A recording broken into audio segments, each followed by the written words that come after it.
बागेश्वर धाम से मशहूर हुए धीरेन्द्र कृष्ण शास्त्री अब सुर्खियों में हैं। यूं तो उनका हर बयान सुर्खियां बनता है वो, और किसी न किसी बात को लेकर वो हमेशा से ही ट्रेंडिंग में रहते हैं।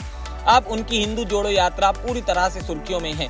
देश भर के कई सितारे और जो संत थे वो इस पथ यात्रा में शामिल हुए, जिसके बाद सोशल मीडिया से मेन स्ट्रीम मीडिया ने इसे खूब तवज्जो दिया था।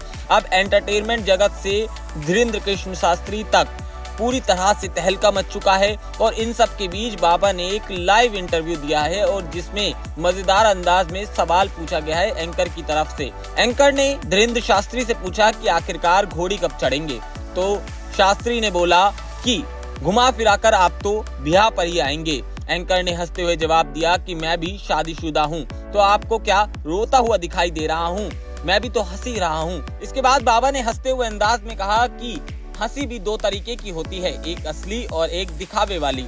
इसके बाद पूरा माहौल खुशनुमा हो गया, लेकिन बाबा ने कहा कि ये बात सच है कि ब्याह तो पक्का होगा। इसके साथ ही धीरेन्द्र शास्त्री ने ये भी खुलासा किया कि प्रधानमंत्री जी और माता पिता की जानकारी के बाद पूरी तरह से हनुमान जी का आशीर्वाद लेकर ब्याह धमाकेदार तरीके से होना तय हो गया है। बाबा ने साफ कहा कि घोड़ी तो चढ़ेगी और आप भी सूट पहनकर तैयार रहिए।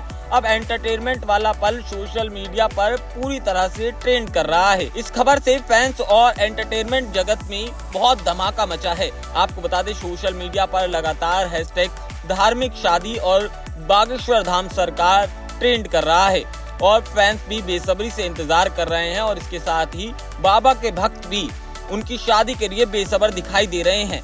अब देखना ये है कि आखिरकार ये पूरे एंटरटेनमेंट का धमाका और धार्मिक शादी को लेकर क्या कुछ धूम मचती है, क्योंकि बाबा बागेश्वर ने ये भी साफ किया है कि शादी में प्रधानमंत्री खुद शरीक होंगे। ऐसे में ये शादी भी एक भव्य तरीके से दिखाई देने वाली है। अब सबको इंतजार है कि आखिर बाबा बागेश्वर कब घोड़ी चढ़ेंगे। इस तरह की खबरें देखने के लिए आप फिल्मी बीट को सब्सक्राइब करना बिल्कुल ना भूलें।